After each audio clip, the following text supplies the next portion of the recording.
Firly Bahuri diduga selamatkan Hasto dari status tersangka sejak tahun 2020. Ternyata ex-pimpinan KPK Firly Bahuri yang selamatkan Sekjen PDIP Hasto Kristianto dari status tersangka sejak tahun 2020. Hal tersebut diungkapkan oleh mantan penyidik Komisi Pemberantasan Korupsi, KPK, Praswad Nugraha dalam Sapa Indonesia Pagi Kompas TV yang mengangkat tema, KPK tetapkan Hasto tersangka kasus suap Harun Masiku, Rabu, 25 Desember 2024. Praswad Nugraha pun singgung peran ex-ketua KPK Firly Bahuri dalam keterlambatan lembaga antiraswa itu menyelesaikan kasus suap komisioner KPU periode 2017 hingga 2022 Wahyu Setiawan dengan tersangka Harun Masiku dan Hasto Kristianto. Kenapa 5 tahun, kasus ini belum juga selesai? Sebenarnya kami juga menilai, ini perlu ditanyakan kepada Pak Firly Bahuri sebenarnya, kata Praswad. Dari 5 tahun ini sebenarnya kan dari awal itu kita juga bergabung di Sprindik Harun Masiku sebagai tim pengerjaan. Itu berkali-kali kita ajukan perkembangan perkara, ekspos perkara, dan lain-lain, lanjutnya. Namun, sambung Praswad, di era kepemimpinan Firly Bahuri untuk mengeluarkan surat DPO terhadap Harun Masiku sangat lambat.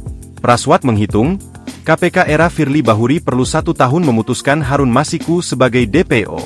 Itu bolak-balik, bahkan surat DPO-nya 1 tahun keluarnya. Dari tanggal 8 Januari itu sampai tahun 2021 baru keluar DPO dan red notice-nya untuk ditetapkan sebagai, tidak hanya buronan di Indonesia tapi buronan di seluruh dunia, ucap Praswad. Padahal, kata Praswad, secara administratif dan dalam proses penyidikan, hingga pengumpulan alat bukti tidak ada masalah sama sekali.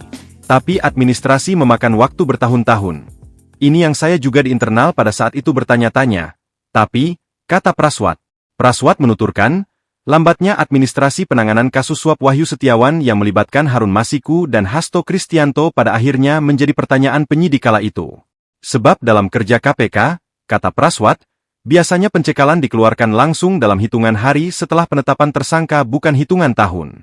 Sebelumnya, mantan penyidik Komisi Pemberantasan Korupsi, KPK, Novel Baswedan menyebut Sekretaris Jenderal, Sekjen, DPP PDIP Hasto Kristianto sudah diusulkan menjadi tersangka sejak tahun 2020. Menurut Novel, hal tersebut menjadi usulan penyidik waktu itu sudah berdasarkan bukti-bukti.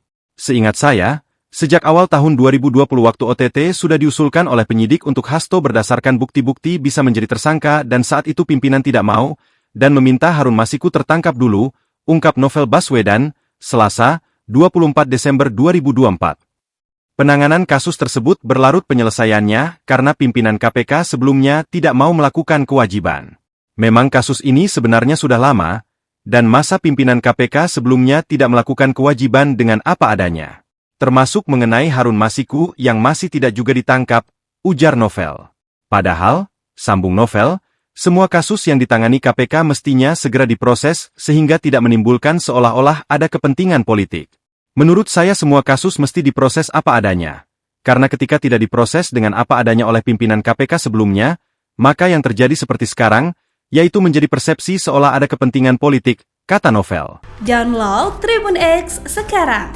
Menghadirkan lokal menjadi Indonesia.